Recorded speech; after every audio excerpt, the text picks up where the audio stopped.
नमस्कार दोस्तों, आपका स्वागत है एक नई वीडियो में। अभी लेटेस्ट खबर आ रही है कि एक ज़ारा डर कैसा नाम है ये एक नाम की लड़की है। एक्चुअली एक यूट्यूबर थी यूएस की। तो उसके 1 लाख सब्सक्राइबर थे और वो एक पीएचडी स्टूडेंट थी। न्यूरल नेटवर्क, आर्टिफिशियल इंटेलिजेंस और टेक्नोलॉजी के बारे में बेसिकली पढ़ाती थी। उसने अपना जो पीएचडी है उसको ड्रॉप कर दिया और अपने यूट्यूब करियर को शिफ्ट कर दिया। अब वो बन गई है एक ओनली फैंस मॉडल।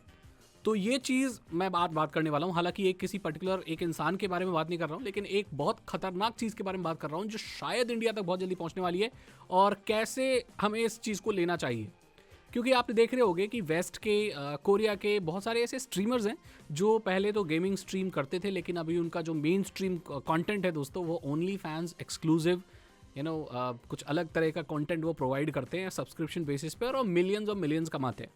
यहाँ पर क्या होता है कि ये जो लड़कियाँ हैं या जो लड़के, हम यहाँ पर जेंडर बायस नहीं होते कि तो ये जो लोग भी हैं ये आते हैं अपना नॉर्मल काम करने। नॉर्मल काम मतलब जो ट्रेडिशनल वर्क है, जैसे अगर कोई यूट्यूबर है ना, यूट्यूब पर कोई कुछ सिखा रहा है, कोई गेमिंग कर रहा है, कोई स्ट्रीम कर रहा है, जो भी है नोन चीज़ें ज़्यादा जो पॉपुलर हैं, तो उसमें वो आते हैं। तो ऑडियंस क्या देखती है, भाई इसके अंदर तो अलग तरह का पोटेंशियल है तो उनको बोलती हैं। अब ये चीज़ वो लोग ऑब्वियसली जब कमेंट्स वगैरह में देखते हैं तो उनको लगता है हाँ भाई बोल रहे हैं तो क्या हम करें नहीं करें। फिर ये लोग जज करते हैं कि भाई हम जो अभी नॉर्मल काम कर रहे हैं, जैसे पढ़ाई लिखाई का काम कर रहे हैं, पीएचडी में हम कर रहे हैं, हम आगे पीएचडी भी कर लेंगे, डॉक्टर भी बन जाएंगे, आर्टिफिशियल इंटेलिजेंस, न्यूरल नेटवर्क और ये जो भी हम कर रहे हैं, तो इसमें हमें कितने पैसे मिलेंगे। तो वो सोचते हैं भाई इतने पैसे मिलेंगे। फिर ये देखते हैं कि अगर ये ओनली फैंस मॉडल बन जाएं या ऐसे कुछ एडल्ट कंटेंट प्रोड्यूस करें तो उसमें उनको कितना पैसा मिलेगा। मिलियंस मिलता है डॉलर में, मतलब लाखों करोड़ों रुपए मिल रहे हैं। तो भाई वो पैसे के उसमें चक्कर में चले जाते हैं। बोले एंड गोल क्या है भाई हमारा, हम तो पैसे।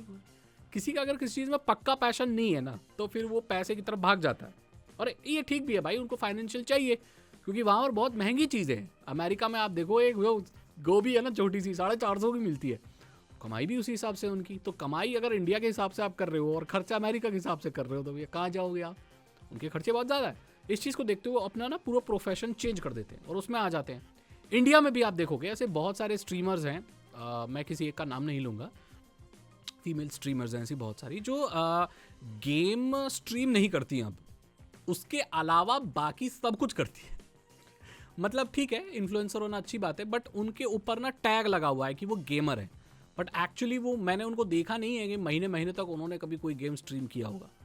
ठीक है, विच इज़ गुड। अगर पब्लिक उनको उनके व्लॉग्स देखना चाहती है तो उसमें कोई बुराई नहीं है। बट मैं ये कह रहा हूँ कि आजकल ना जो ट्रेंड है या जो काम है वहीं शिफ्ट हो जाता है जहाँ ज़्यादा पैसे मिलते हैं। और ये चीज़ अब इंडिया में भी आने लगी है क्योंकि आपको पता होगा कि ऐसी बहुत सारी ऐपें हैं इंक्लूडिंग इंस्टाग्राम कि भाई आप उस पर एक्सक्लूसिव कंटेंट दे सकते हो। यानी कि आप मंथली कुछ पैसा पे करोगे 200 300 400 या जो भी है इंडिया में, एंड देन एक क्रिएटर पोस्ट करेगा और वो उन्हीं लोगों को दिखेगा जो पैसा मंथली देते। तो ये जो मॉडल है ना ये अब इंडिया में भी आ चुका है। बस ये है कि ये जो पैसे की जो ये दिखी है ना ये इंडिया के लोगों को ना दिखे, फिर इंडिया में भी यही चीज़ शुरू हो जाएगी। और देखो ये तो रियलिटी है कि आज नहीं तो कल ये चीज़ें इंडिया में भी शुरू होंगी। और हमारा कानून ना ये सब चीज़ें थोड़ा अलाउ नहीं करता है, मतलब कंप्लीटली ऐसे नहीं, उसमें कुछ लूप होल्स हैं, मैं फिर कभी बात करूँगा। बट ठीक है ये चीज़ यहाँ शुरू हो सकती है।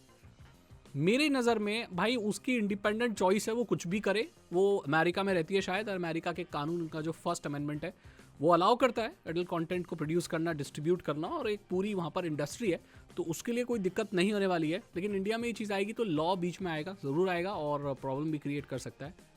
देखो अब ठीक है, उसको ये लगता है कि ज़्यादा पैसे कमा दे, करने दो भाई, उसकी चॉइस, उसका मन, और उसकी ऑडियंस जाने, वो जाने, अच्छी बात है भाई।